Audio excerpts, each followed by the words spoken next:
Okay, I'd like to call to order this meeting of the Sacramento Transportation Authority Board of Directors for March 13th, 2025. Madam Clerk, will you please call the roll and establish a quorum?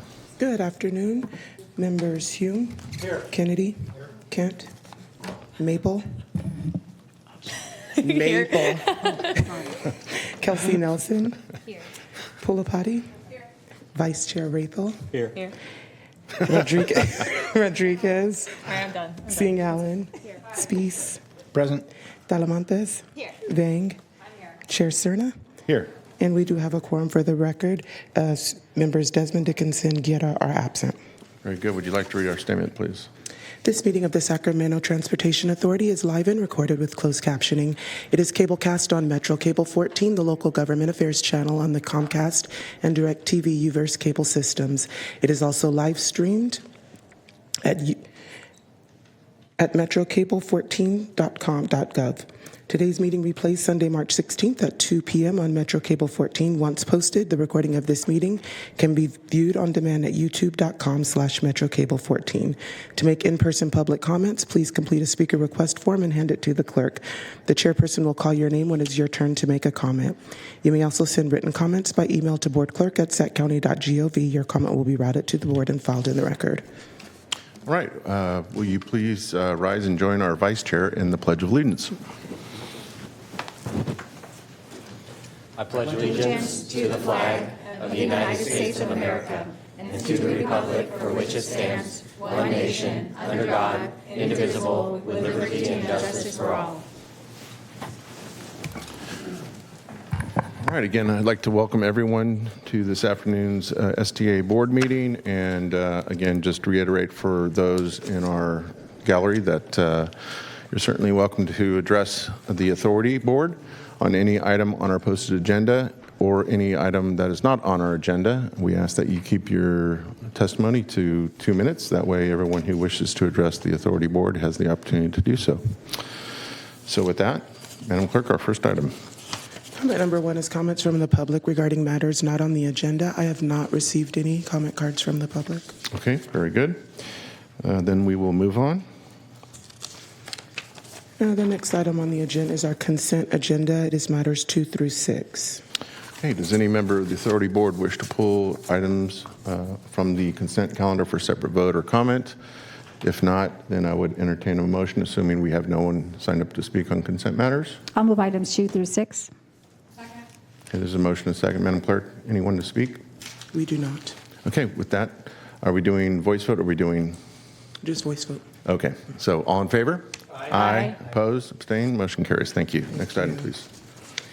Item number 7 is to approve a strategy for the Sacramento Area Council of Governments, SACOG, for County State Transportation Improvement Program funding. All right. Mr. Busey.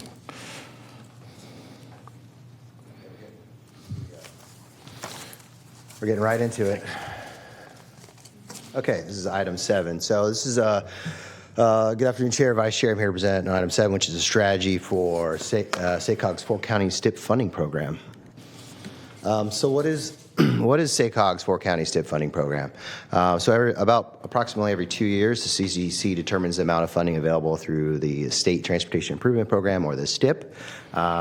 And they work with the regional transportation planning agencies. In that case, that is SACOG for us. SACOG is the RTPA for Sacramento, Sutter, Yola, and Yuba counties, to program those funds. Those funds are determined on a county-by-county basis using a formulaic formula based on population lane miles. So SACOG historically has pooled the 4 counties' funds together as part of a regional call for projects, and they've awarded those funds through a discretionary competitive grant program.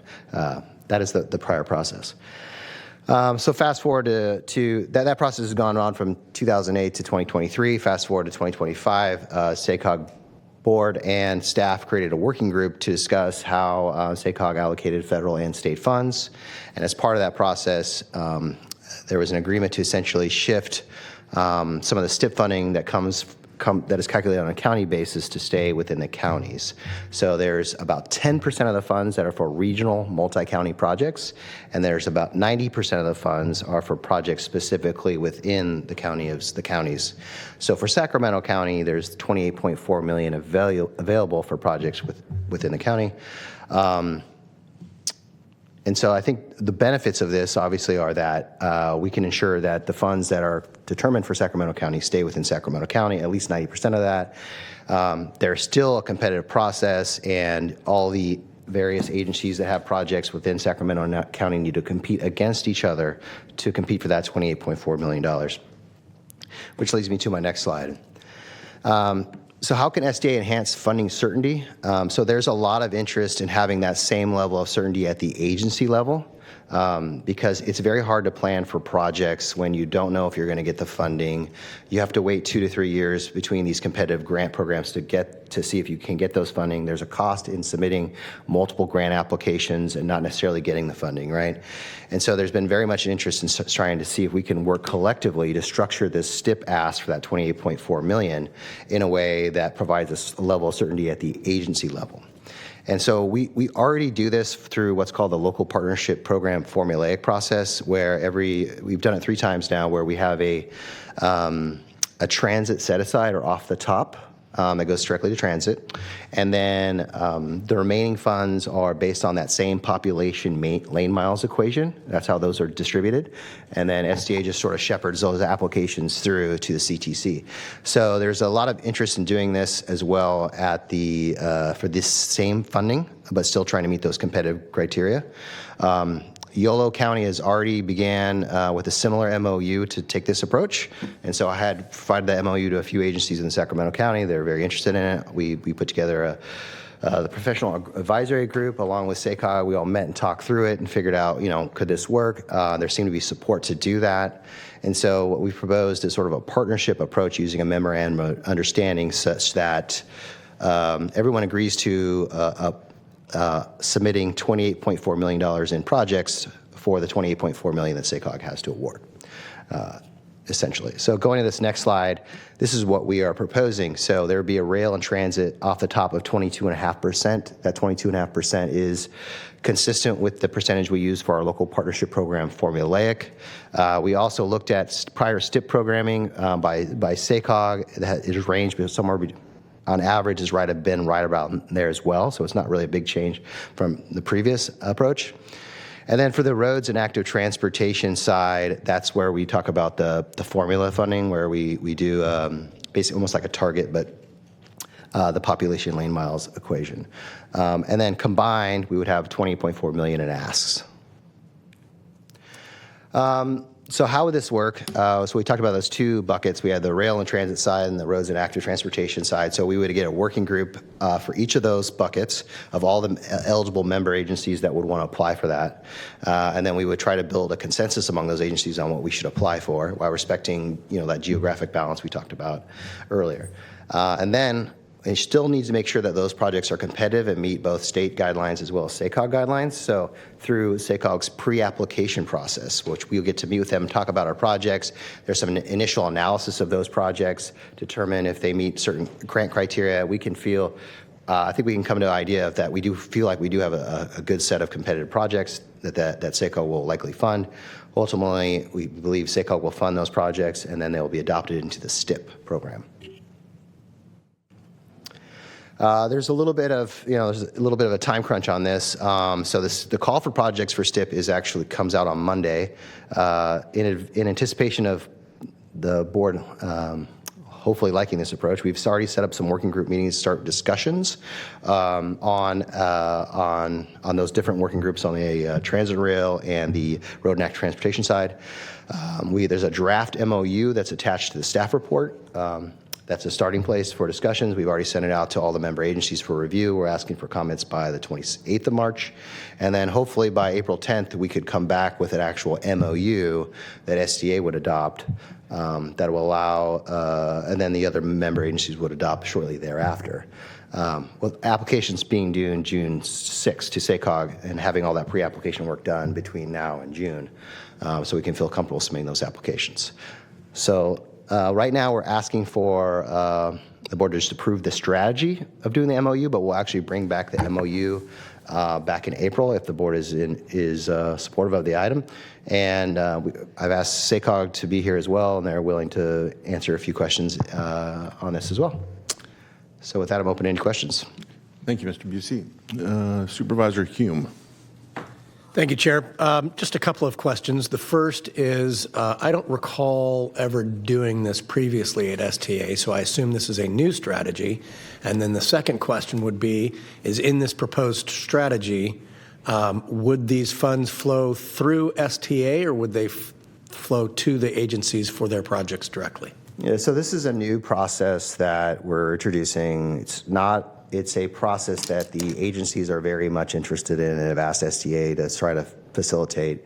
The funds still flow through SACOG, so we are just shepherding the applications through, and we're going to basically just help get a consensus on what the ultimately everyone agrees to, right? How those, the agencies are responsible for working with their own boards, figuring out what their priorities and figure out what they're funded.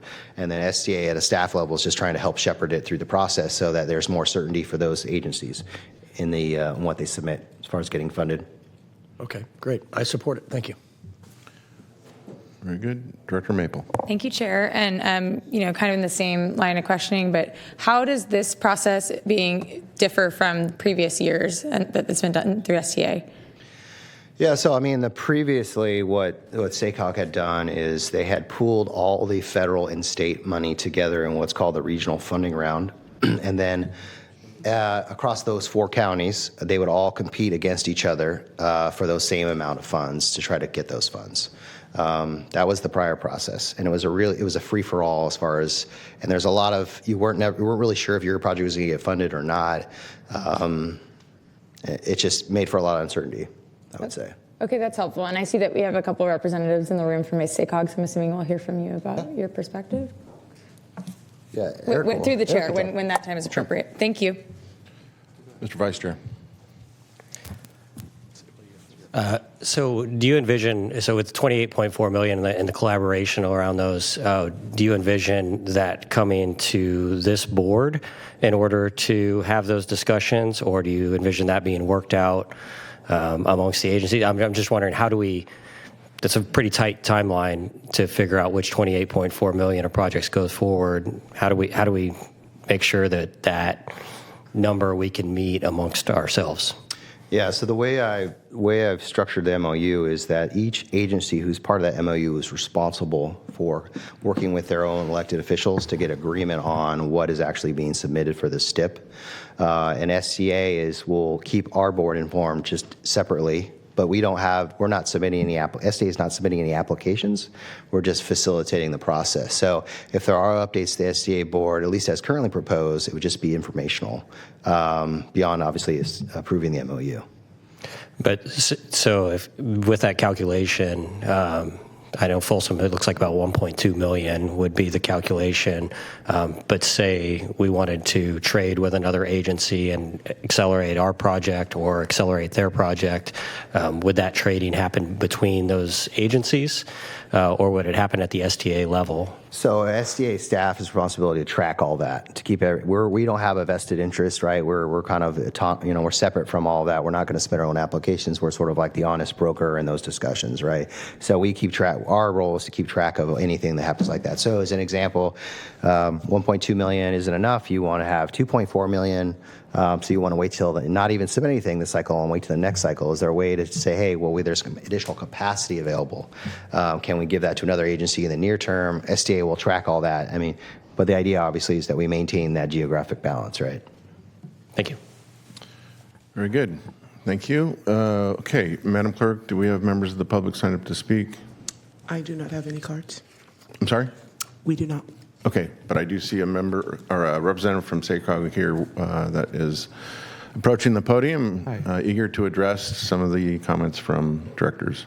Good morning, or good afternoon, Mr. Chair and members of the STA Board. Eric Johnson, Deputy Executive Director of Operations with SACOG. Just wanted to add a few things to Kevin's presentation.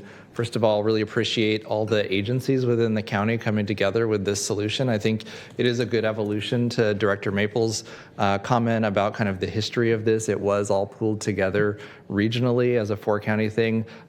Several years back, the federal government came forward and said that El Dorado and Placer County cannot program projects federally separately. And so as a result, those 2 counties are joining. This, of course, is a state-level funding program, and so it doesn't make sense to include those. And so this evolution to have the county do this coordination through STA makes a lot of sense. And so SACOG will be working to ensure the projects are eligible, are moving forward, and it doesn't add more effort to your public works staff to bring projects forward.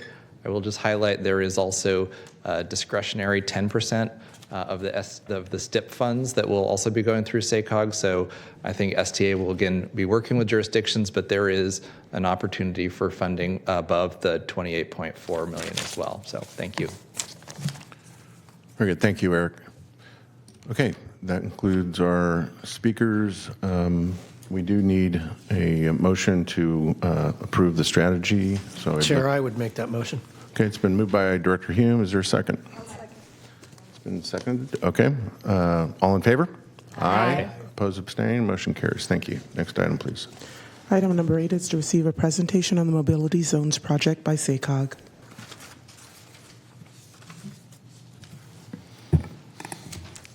Good afternoon. Oh. Good afternoon.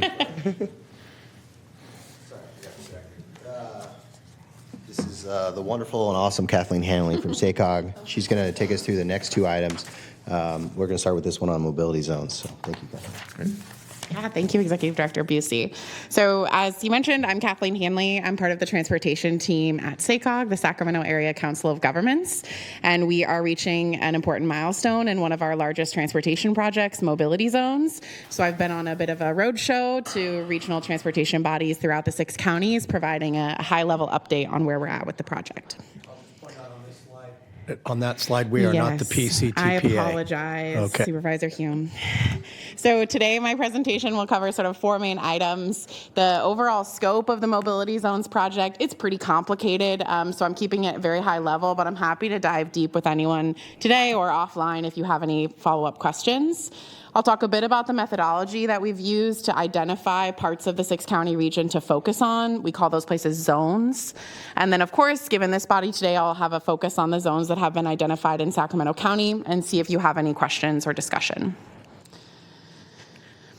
At a high level, the Mobility Zones project has 2 main phases. The first is focused on identifying about 10 roughly neighborhood or community-sized areas for us to focus on for additional analysis.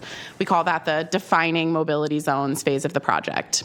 The whole second half of the project is all about trying to improve transportation in those 10 places that we've identified. At a sort of finer grain level, there's some sub-steps there, and really where we're at in the project is wrapping up that whole first phase of defining mobility zones. So that's why I'm out here trying to raise awareness and get feedback from other bodies, since we're reaching kind of that key inflection point where we've honed in on the places we want to focus on and are going to move towards identifying transportation improvements in those places. The Mobility Zones process uses a really collaborative approach. So on the bottom here, you can see the 3 types of quarterly committees that meet for the Mobility Zones project. The first is our 5 community committees. We have 1 per county with Yuba and Sutter combined.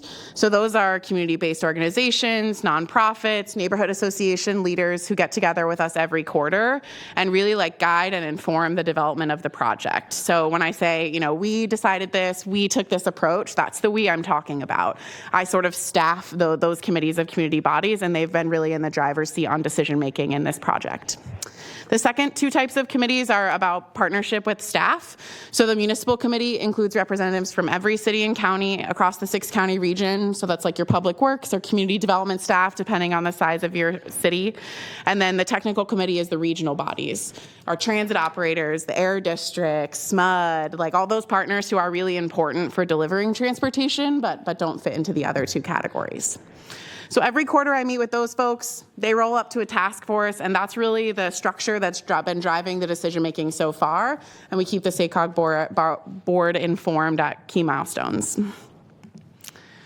So the process towards figuring out, right, 6 counties is very large. Trying to choose 10 neighborhoods in 6 counties is a big challenge.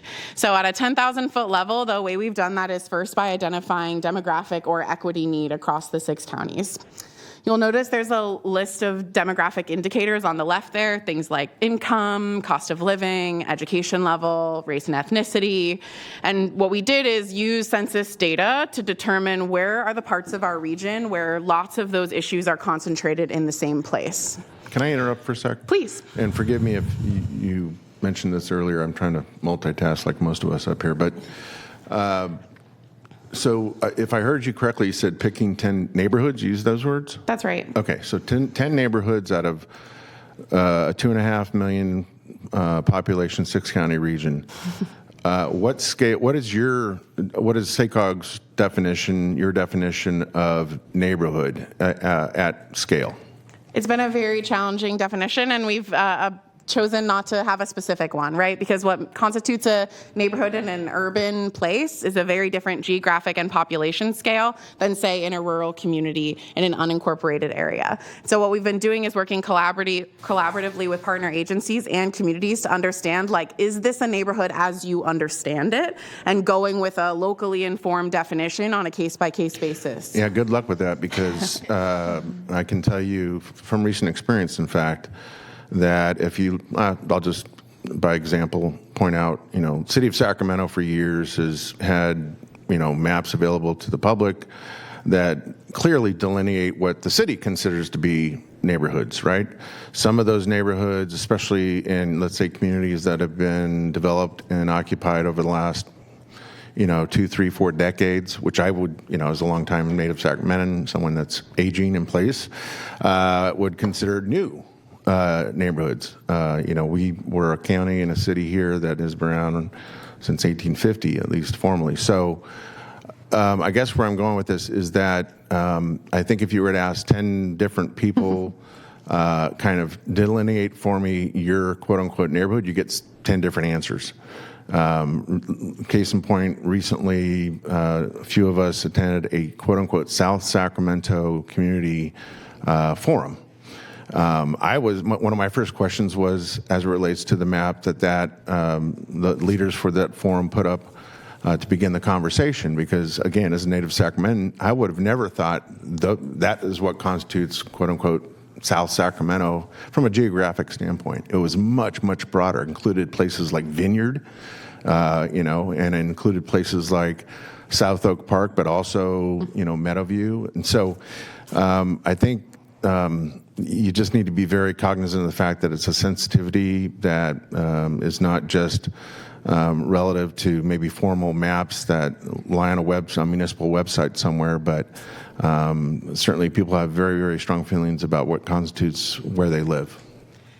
Absolutely. I appreciate that. That's definitely been our experience. I think it's right. One of the many challenges of working at the regional level at SACOG is the diversity in perspective and trying to deal with these issues that are really different depending on the place.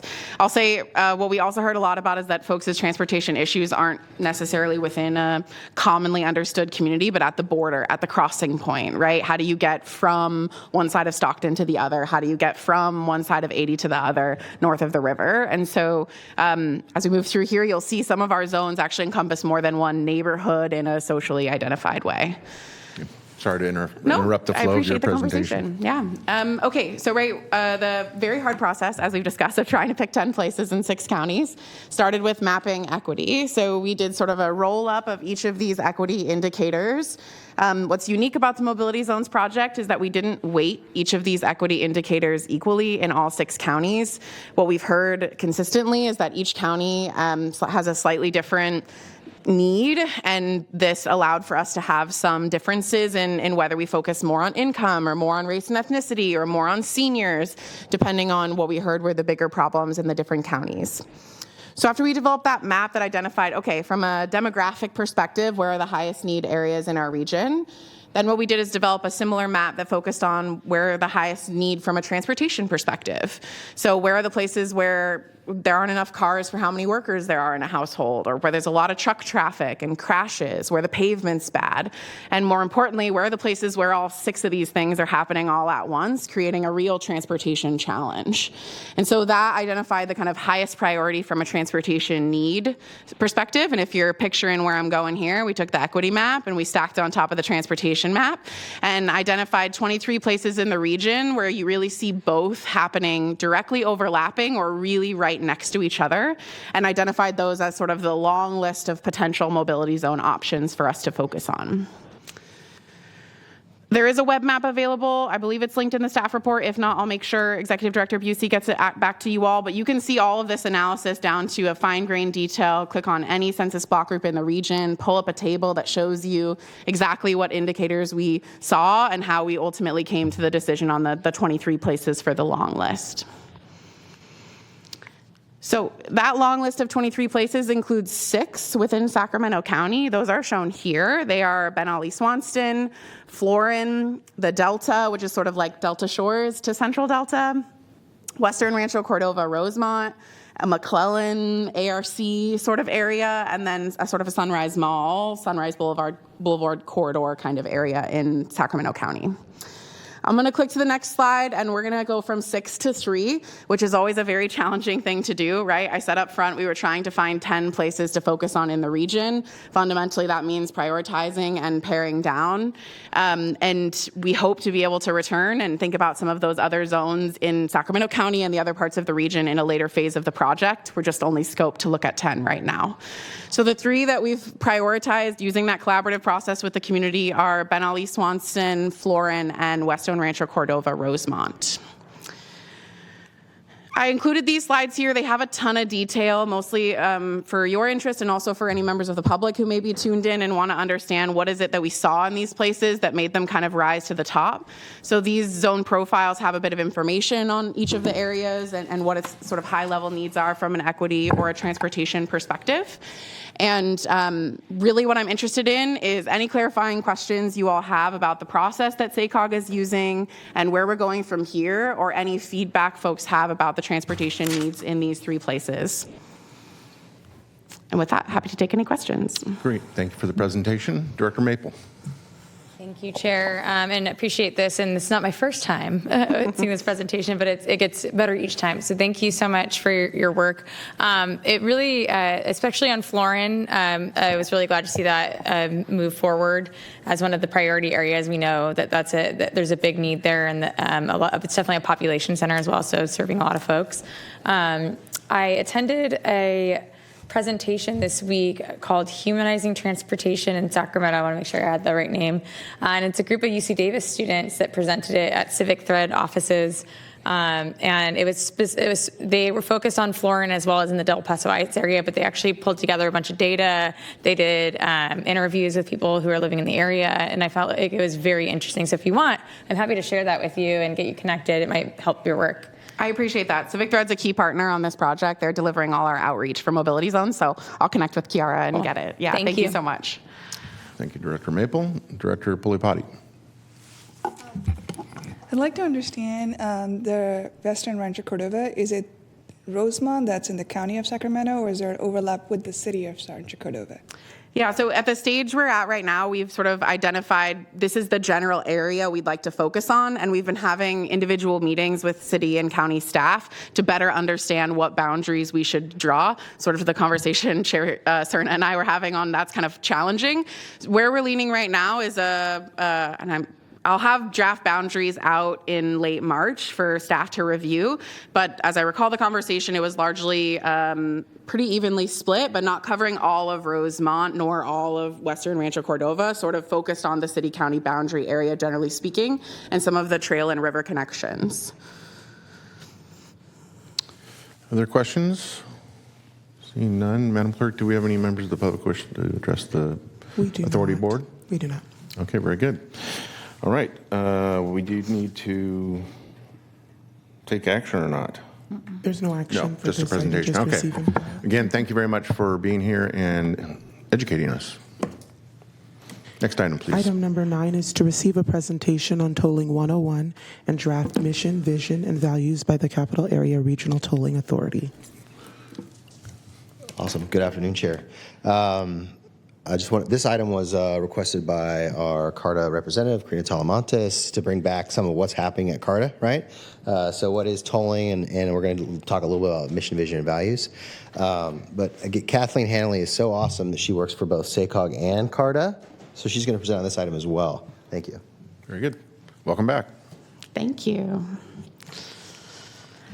I'm going to keep it very high level again with this presentation as well. Tolling is a very complicated topic, but my presentation is going to focus on sort of a 5-minute of the big picture, kind of why do we toll, how does it work, what's its purpose in the transportation network.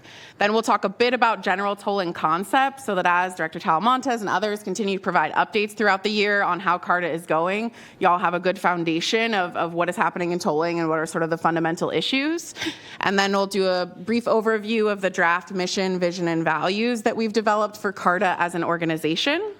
I'll take a step back. The Capital Area Regional Tolling Authority, or CARTA, is a joint powers authority between Caltrans, SACOG, the Sacramento Area Council of Governments, and YOLO Transportation District, largely created to facilitate the creation of an express lane or a toll lane on Interstate 80 in YOLO County, which will be the first toll facility in the Sacramento region. The Sacramento Transportation Authority is a non-voting, sort of prospective member of CARTA, because as we'll get into, we imagine the toll network developing over time and including parts of Sacramento County. So you will have non-voting member Director Talamantes on the CARTA board. Okay, at a big picture, 10,000 foot on tolling, I think really foundational for us to address that there really aren't free roads. I think this body knows as well as anyone that we have increasing transportation needs and diminishing transportation funding to take care of those needs that we have. And really what unpriced roadways do is they create maintenance costs that we have to find from somewhere else, right? You find the grant money to build the road and then you have to come back and figure out how to maintain it for years and years and years. What the one advantage of tolling is that it can sort of self-fund the maintenance for the project and sometimes the operational improvements that are needed for a toll road. So it's really kind of recognizing the fact that our roadways cost money to maintain and sort of self-funding some of that maintenance need. The second piece is really about congestion management. So as our region continues to grow, we can't necessarily widen our highways to keep up with the demand, right? We're all seeing kind of increasing congestion on our highways, especially in and out of our downtown in Sacramento County.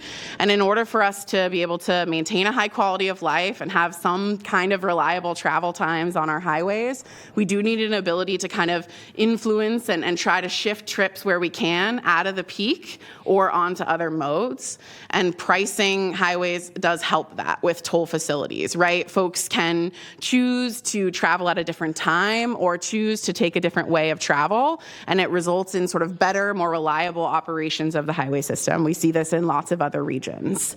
And those better and more reliable, kind of less congested highways benefit everyone, right? Better travel speeds also benefit the folks who aren't in the toll lane, who are traveling in the unpriced lane. They also see those benefits from congestion reduction. The SACOG has a long-range transportation plan called the Blueprint this year. It's also the 2025 Metropolitan Transportation Plan and Sustainable Communities Strategy. And it includes a real long-range look at sort of by 2050, where do we think there'll be toll lanes within the region? And so these two maps kind of give you a sense of the extent of where we see toll facilities going. The left shows you by lane type. So we have single lanes in green and dual lanes in blue. And on the right, a sort of timeline of how we see that approaching. So if you're moving left to right, you have the Interstate 80 facility in YOLO County that's starting construction this spring, and then ultimately looking at I-5 from the airport to downtown, starting to think about Cap City Freeway and 99, right? Some of the most congested facilities in Sacramento County. So that's one of the reasons, in addition to Director Talamantes' request, really want to make sure this board has a good awareness of tolling, given the importance that Sacramento County will play in the tolling picture overall. Although CARTA is a toll authority as a government agency, it's really unique compared to a lot of other government agencies, right? In a lot of ways, a toll authority is a business. It has customers, it has to be financially healthy, sometimes it has debt service, so there's a real kind of focus on the financial picture and revenue, not different from a local sales tax entity, and a real understanding that the value that the customers place on the toll facility is really, really important. And there's also, of course, a greater sensitivity. I'm sure you all are thinking about how your constituencies will react to the concept of tolling. So it's something that we're really aware of and have to be a lot more sensitive to compared to other types of transportation. There are a lot of toll facilities in California. This sort of web map shows you with the green bubbles each of the types of toll facilities that exist, both express lanes, which are tolled lanes that exist alongside unpriced lanes, and then full toll facilities like toll bridges or toll roads, which are primarily in Southern California, the toll roads. What you can see here is each is connected to a blue back office, so there is kind of a complicated network already existing in California of different toll authorities and back offices.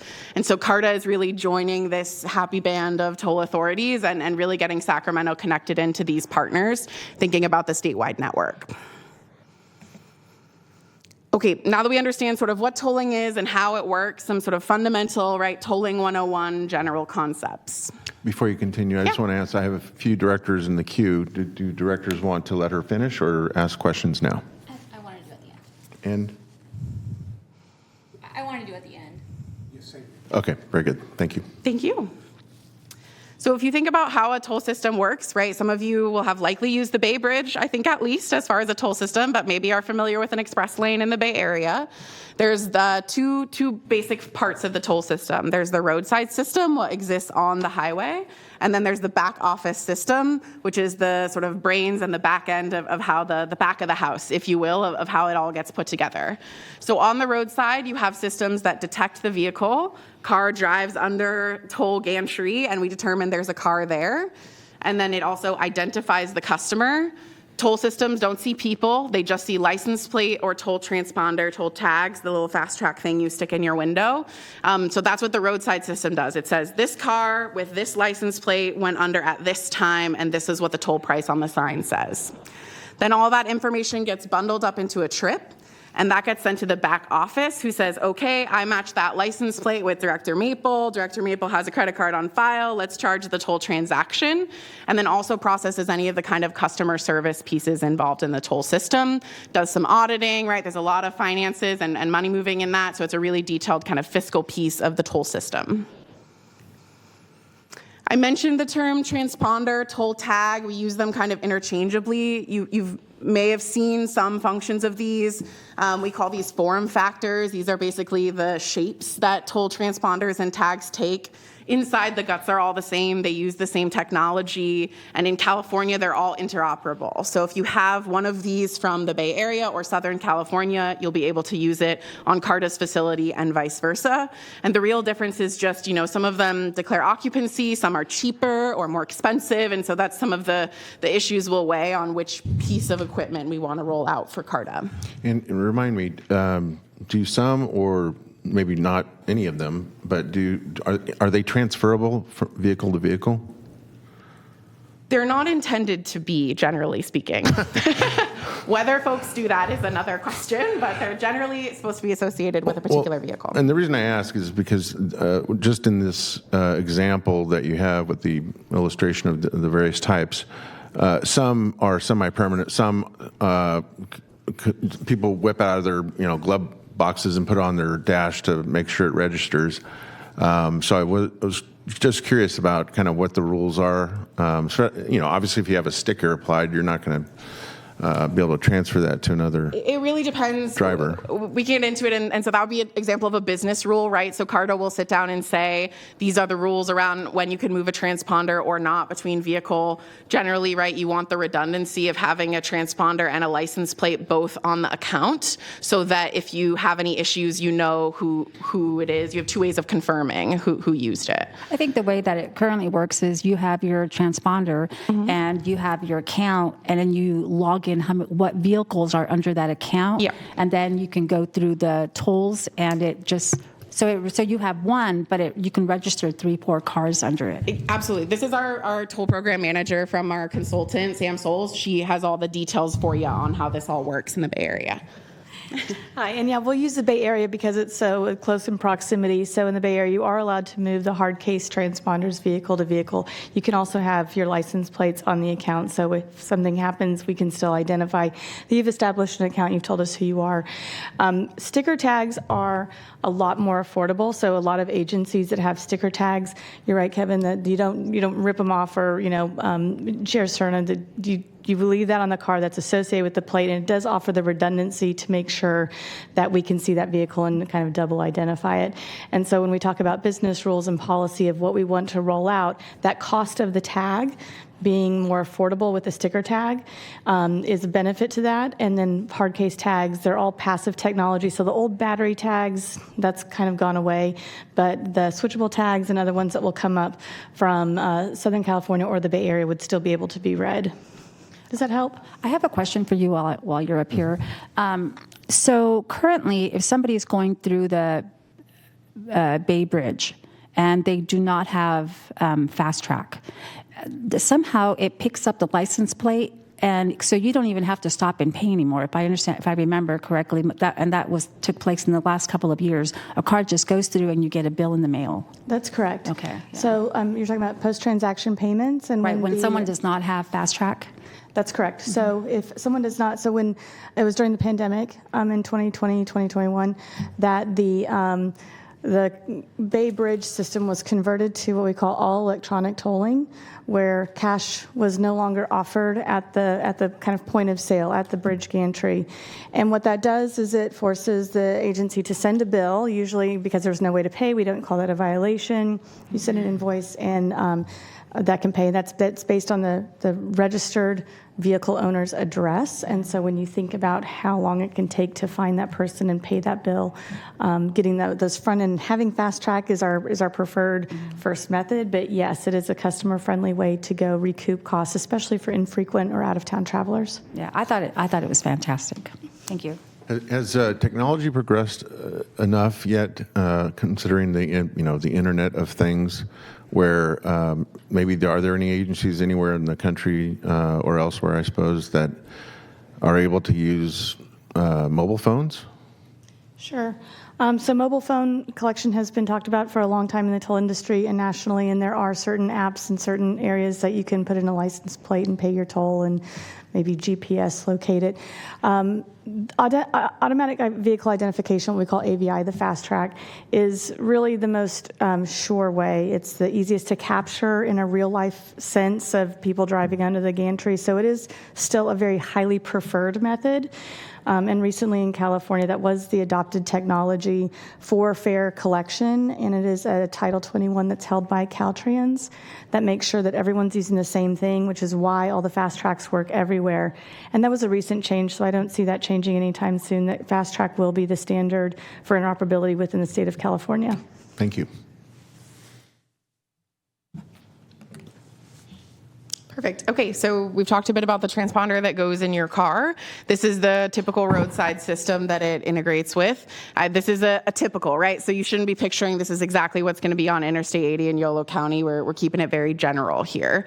Right, the vehicle passes underneath the toll point. There are readers on the gantry. That's what that metal piece over the highway is called, that both read the transponder in the car, that can detect the size of the vehicle sometimes, capture the license plate, capture the car from a couple of angles, and then there's the sort of roadside fiber and electric and all of those pieces on the system that bring all of that information together so that it can be sent to the back office. So there's a lot of redundancy in a toll system to be able to capture the information from different ways.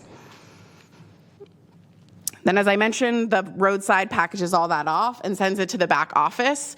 These are some examples of the kind of thing a modern back office does in a toll system. So it does all of the transaction processing, the associated with the account, the credit card transaction, the customer service. Someone says, hey, I got this in the mail. I don't know what's going on. They can walk them through, get them set up with get an account, make sure all of that billing works. And then also does a lot of the reconciliation from the counts that are coming in from the roadside system and the revenue that's going back out to CARTA, and make sure that all of that information goes together.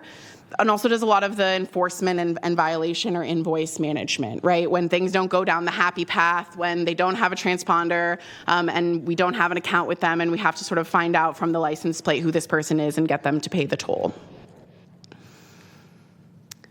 The toll host is the brains of the toll piece, right? So this is where all of the information from the roadside system is put together into what we call a trip, which is like the neat package that someone in a back office can take, where it's associating a vehicle, a time the trip was taken, how long, how much they were on the toll facility, what the price was at that time, and putting all of that together, understanding how the pricing might change throughout the course of the day, and reconciling all of that information to go to the back office. We've talked a bit about pricing. I want to give you a sense of some of the toll policy issues that CARTA is going to be wrestling with over the course of this year. These types of pricing mechanisms is one example of the kind of toll policy issue, just so you have an insight of what conversations are going on over at CARTA. So there are really like three main types of pricing structures. The first is a fixed toll rate. That's like the Bay Bridge, right? It costs you X amount of dollars. You go across the whole thing. There's really no time of day change, generally speaking, or you don't go halfway across the bridge. It has a fixed price for the whole facility. Then there's two ways of doing facilities generally for express lanes. The first is time of day, which is also called variable. And that means that you preset before the trip takes, let's say for a month or something, you say from 5 a.m. to 7 a.m., this is what the price is going to be. From 7 a.m. to 10 a.m., this is what the price is going to be, so on and so forth throughout the day. And you run that pricing scheme, and then you look back over a month or a quarter and you say, okay, did that do a good job of managing congestion? Did that do a good job of what our goals were for the toll facility? And if it didn't, then you go back and you adjust and you say, okay, let's tweak up the morning and we can tweak down the afternoon because of what we saw in the sort of actuals. So it's a very manual process of looking at how much traffic there is and trying to adjust the toll price to get your intended outcomes so you have a good facility that's not congested.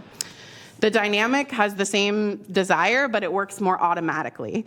So you sort of set some parameters for it, and it adjusts on a kind of minute-by-minute, second-by-second basis on what's actually happening on the toll facility to adjust the price in real time, depending on what the actual traffic is on the facility. You put a lot of parameters in place on how much it can jump up over so many minutes or seconds. But in general, what that allows you is to catch unexpected congested periods, right? Sometimes it snows, and all of a sudden everyone's driving from the Bay Area through our region to get up to Tahoe that is like way higher than normal morning peaks, or it's Memorial Weekend or something like that. The dynamic can kind of capture that unusual peak and adjust the price of the toll accordingly. So these are sort of the kinds of policy issues that CARTA is going to be wrestling with this year to figure out how our system will run. We talked a bit about license plate transactions versus toll transponders. This gives you a sort of sense of how revenue is or isn't captured using this various system. So if we start at the top of this tree here, right, we catch our transactions are captured at the lane. About 1% of those are orphaned, right? There was snow on the camera, or someone didn't have a license plate on their vehicle or a transponder. We just like never really got a trip in general. Then 99% get built into trips. Some of those are non-revenue, right? It's an ambulance or a bus or something like that we wouldn't charge anyway. Of the 97% that are tolled, those are split between who has a fast track transponder in the car and who has to be processed by a mail invoice or a violation using a license plate. It's really important to understand that, as sort of Sam mentioned, we basically get almost all of our fast track transactions. They have a very high accuracy level. We have a credit card or prepaid account associated with fast track, so it's very easy for that whole transaction to get processed. Once you get involved in the mail, as you can imagine, things get very complicated, right? They don't update their address with the DMV because they moved, and so now we can't find them associated with the license plate, or folks don't get back to us, and so the fall off of revenue from license plates is pretty steep. And so those are the kind of trade-offs we want to figure out at CARTA is the convenience of being able to pay by license plate versus the complications and the cost that it is to CARTA to kind of track down and actually get that transaction paid. Okay, the draft mission and vision and values for CARTA. So this is a new agency that works closely with a lot of transportation partners and is really kind of introducing a new type of transportation into our region. So we wanted to establish really what is CARTA trying to do and achieve. So the draft mission statement really focused on operating and maintaining the roadway pricing system.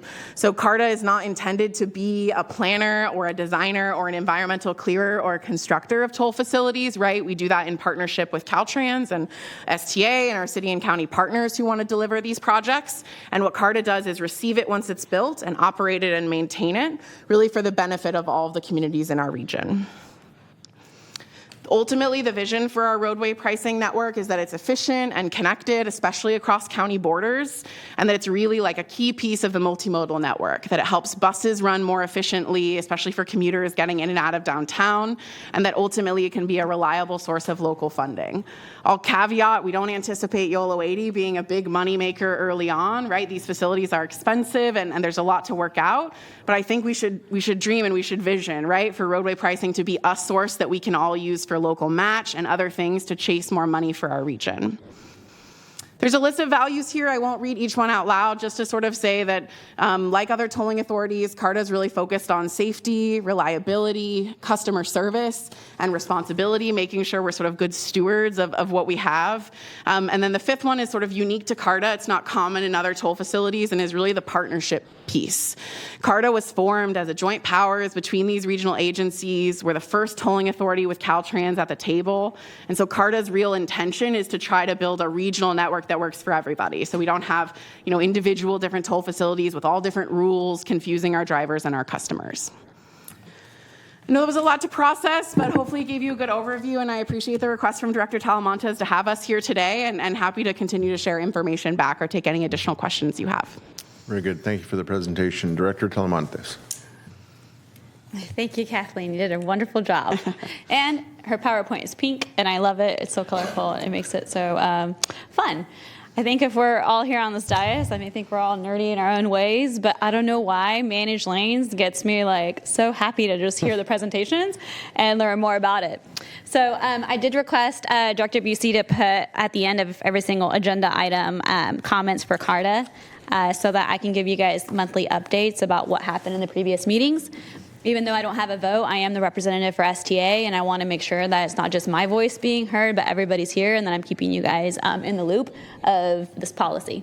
Even though it's not impacting Sacramento yet, the policies that are being made right now in YOLO for the 80 are going to directly impact us here in Sacramento for the I-5, and so I'm just trying to make sure I'm just getting everybody's input. So just at the February meeting, we had a really robust conversation about pylons and tubular delineators. I did not know it would be such a controversial item between the engineers on the CARTA board. Learned a lot about that. Also learned about stripe buffers or lane stripes and the differences between cars coming onto the freeway and getting off the freeway and what is more dangerous or not dangerous. And so those conversations are going to continue to be had at CARTA. And we also decided on the back office system. We had the two options of either, using the one the Bay Area has, which costs about $2 to $4 million, or starting one from ground zero, where we would be able to do everything, but that was $10 to $20 million. So we decided to do the cheaper option. And then we're going to start the executive director recruitment firm search in January 2026. And so at this March meeting, we had hours of operation. We're debating whether we do 5 a.m. to 8 p.m. 7 days a week, which is kind of what we're used to right now, where, when you're traveling to Roseville, it's set. These are the hours that you're using the carpool lane, versus having flexibility, which is 24/7. So say that there's a Kings game and we're anticipating a lot of traffic on the I-5 or on the 80, we can change the pricing to make sure that we can continue with the flow of traffic. And so those are two conversations that we're continuing to have. We're going to explore both options as we move forward. And we are going to start, for the toll collection, there was two options: fast track required, and then fast track or pay by plate. And so the committee decided to do fast track required. So we're just going to do an aggressive outreach program once it comes online, and it's going to be all hands on deck and flexibility for the first year. But that's what we decided. And so I'll do monthly updates. If you're really interested in it, please just let me know. I don't know, pylons. I'll keep you in the loop. Pylons, that sounds awesome. All right. Thank you, Director Talamantes. Director Kent. Thank you. We all agree that Director Hanley is awesome, so my following remarks have nothing to do with that foregone conclusion. I'm concerned about the sentiment of the public, although I have no direct knowledge of what that might be, especially in and around that corridor. I will say that generally my read is that there is an express preference for a collectivist approach to transportation enhancement, capacity management, and regulation of traffic and congestion. And what I mean is there's a preference for raising the water level so all vessels are lifted off the ground, meaning whatever is required to enhance this corridor is handled by existing taxation mechanisms. The criticism is going to be you're setting up an extremely extensive ERP system, as just mentioned by Talamantes, and TDM system. You're going to be monitoring vehicles in a more invasive manner than has been done with an opt-out system. And the idea is that running it like a business looks like privatization to many of the public, in the sense that there's always a case to be made for selective taxation, pay as you pay to play. But there's another case to be made for regional access to any sector, regardless of the destination, the source, and the destination.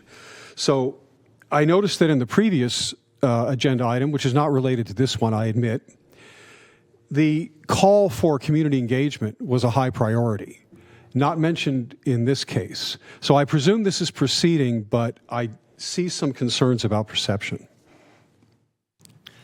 I appreciate that. I think, of course, this is the number one issue with tolling, right? Is building general awareness for the value and the benefits. I'll say there was a lot of engagement on the development of the project. The concept of this has been around for years in Yolo County. Whole environmental process, lots of engagement on getting the project started. Even the 10,000-foot level I walked you through today, where it was really detailed and engineering-y. So one of the challenges is engaging folks with where they're at on tolling. And what we've learned from other regions is that a lot of times it makes sense to do that as we get closer to the facility actually being open, and how does it work, and where can I get a fast track account, and how can I understand what the price is going to be, and sort of those pieces. So we're keenly aware of it, and I appreciate the comment. Thank you. And one follow-up question. How much toll revenue do you have to collect before you pay for the agency? We're working on a detailed traffic and revenue study. We did an initial one before as part of the development of the project that showed that it would certainly pay for its own operations with potentially some excess revenue. And we're getting those detailed estimates through the spring here. Summer, we should have an updated report where we can give a more comfortable number. We have some other directors in the queue, but I'll just follow up a little bit on Director Kent's comments, and just, this is a little bit tongue-in-cheek, but kind of serious. Anyone involved with tolling and authorities that would be responsible for that must read The Power Broker, which is the biography of Robert Moses, who took great advantage of the development of New York City's bridge and tunnel authorities, and not in a good way. So, Director Rodriguez. Thank you, Kathleen. That was very informative. I have a question about the tolls and using the license plate reader with no fast track. Will those invoices then be linked to a registration, a vehicle registration, if unpaid? That's typically how it works. So the roadside system takes a picture of the license plate. We process it. First, of course, we check, has someone already registered this license plate with a fast track account? Like, do we know this license plate? If so, then we can process payment. And then usually what happens is you go through the DMV to understand that person's address, sends them a notice. Most tolling authorities offer a sort of oopsie first time, hey, you're a first time customer, maybe you didn't know, if you sign up for a fast track account, we'll waive the additional fee. So Carter will be looking at something like that. But yes, it works through the DMV in the mail. Which then I'm sure DMV will say, well, there's now a price to us for processing that. That's right. The other, I just want to use caution that, if you use fast track only, you're going to get those fallouts of people that say are visiting California or, driving through some unknown. So there's going to be, I think there's always going to be that fallout of people that you're going to have to chase for the invoice. That's it. Thank you. Thank you. Thank you, Director. Mr. Busey. Yeah, just wanted to point out just a couple things from this presentation, but one of them is, the network that is being proposed as part of the 2025 MTP SES through 2050 will affect the entirety of the county and essentially all the cities, except for maybe Allenton. And so it's important that STA, who kind of represents all those agencies, has a voice. And that's why we chose, it seems like a year ago now, I don't know, to have at least a non-voting director role in here. And that's why Karina Talamantes is on the board.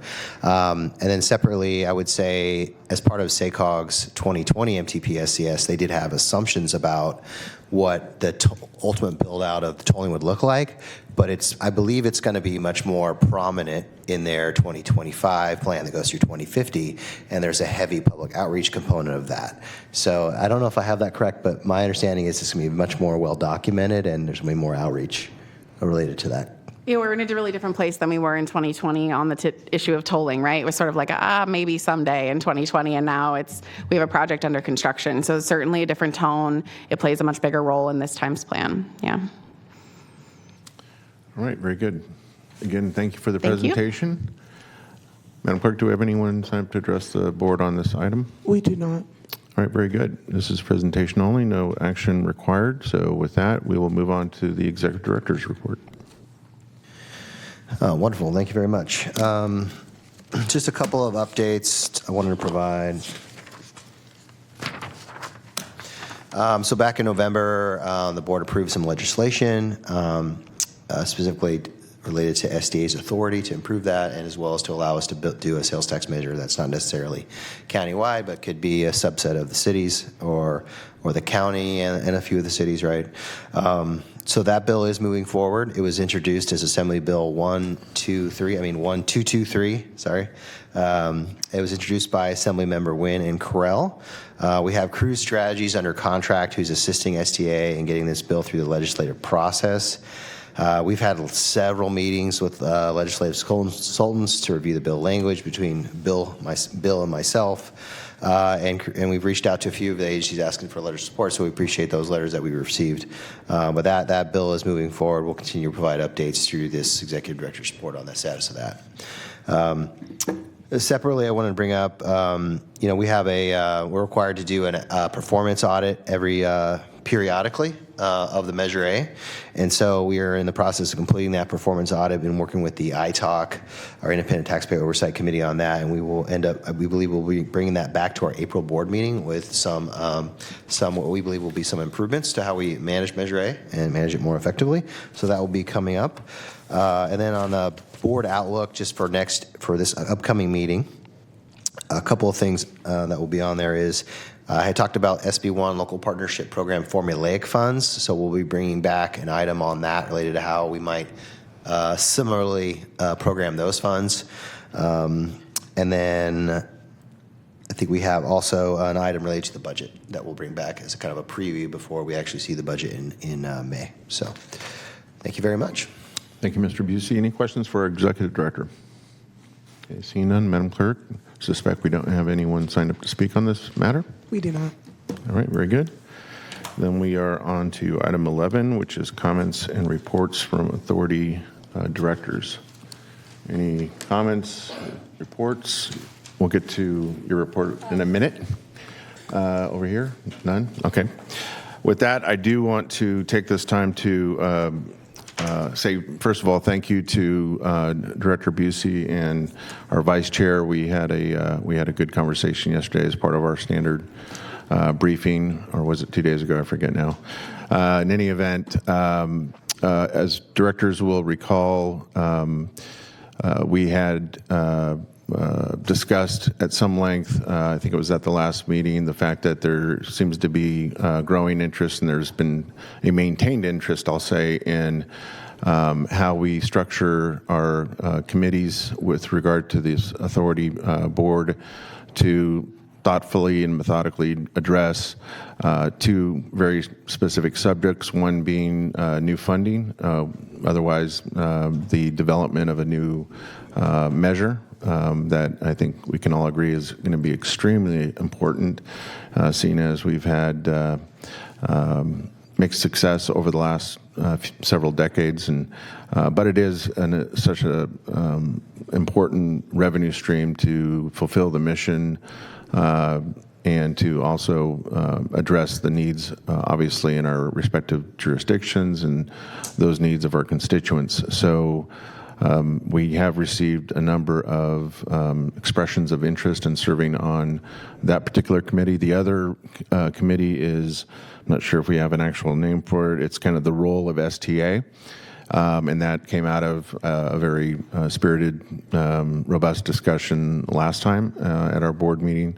And so it's been left to me as chair this year to make appointments to each. And so I want to take this time to just name those appointments as well as leadership within the committees, respective committees. So on the new Transportation Funding Committee, Rich Desmond, Roger Dickinson, Eric Guerra, Kelsey Nelson, Siri Plupati, Bobby Singh Allen, and myself will serve on that committee. And I'm going to appoint Mr. Guerra to that chairmanship, as he has been, quite frankly, the only one that has expressed interest to me directly about serving as such. And then when it regards the role of the STA committee, I would like to appoint Pat Hume, David Kent, Justin Rathel, Bobby Singh Allen, and Karina Talamantes. And I would ask that Director Hume serve as the chairman of that committee.